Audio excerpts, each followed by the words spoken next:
guys, nongeye kubasuhuza ndetse nanabashimira, nshimira cyane cyane wowe wahisemo kudukurikira kuri iyi channel ya Reba Uko Bikorwa. Aha niho tubigisha uko ibintu bikorwa intambwe ku yindi.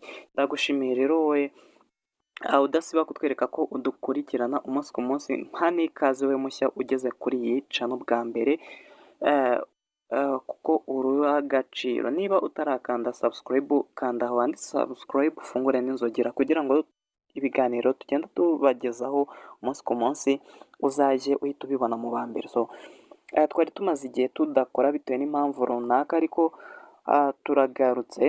Ndagarutse ahangaha kugira ngo twigire hamwe amasomo agiye atandukanye. Uyu munsi tugiye kurebera hamwe content ushoboye gukora kuri TikTok ikakuzanira aba followers ndetse ikaba ishobora kukwinjiriza amafaranga atari make.